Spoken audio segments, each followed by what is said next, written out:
माघ मास की एकादशी को जया एकादशी के नाम से जानते हैं। यह एकादशी बहुत ही महत्वपूर्ण एकादशी है। इसे स्वर्ग का द्वार कहा जाता है। इस एकादशी का व्रत रखकर भगवान विष्णु जी की विधि विधान से जो भी पूजा करता है उसे प्रेत योनि से भी मुक्ति मिलती है।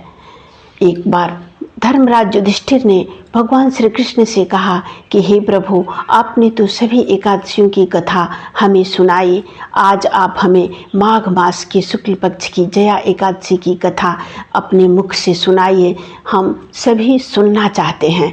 इस पर कृष्ण भगवान ने कहा कि हे धर्मराज युधिष्ठिर, मैं इस एकादशी की कथा सुनाता हूँ, आप ध्यान से सुनिए। प्राचीन समय की बात है। देवराज इंद्र स्वर्ग में राज्य करते थे। एक बार उनकी सभा में भव्य उत्सव चल रहा था। उस उत्सव में ऋषि, देवता, किन्नर, गंधर्व सभी लोग शामिल हुए थे और उस सभा में नृत्य और गायन चल रहा था। गंधर्व गायन कर रहे थे और गंधर्व कन्याएं नृत्य कर रही थीं।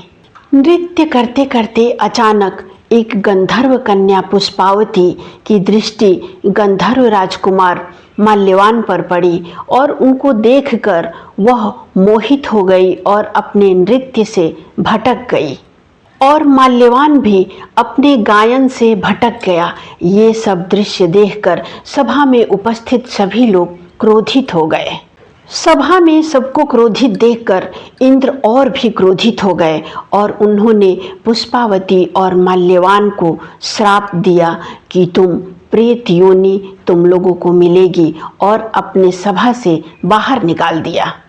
श्राप के कारण दोनों ही प्रेत योनि में चले गए। प्रेत योनि बहुत ही कष्टदायक थी। दोनों ने बहुत सारे कष्ट उठाए। एक बार की बात है, माघ मास के शुक्ल पक्ष की एकादशी तिथि थी और उन दोनों को खाने के लिए कुछ भी नहीं मिला।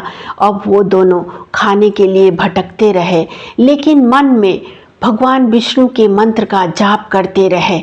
दोनों की भक्ति भाव को देखकर भगवान विष्णु ने दोनों को ही, पुष्पावती और माल्यवान को, प्रेत योनि से मुक्त कर दिया और भगवान विष्णु जी के आशीर्वाद से उन्हें सुंदर शरीर भी प्राप्त हो गया और वे फिर वापस लौटकर स्वर्ग चले आए।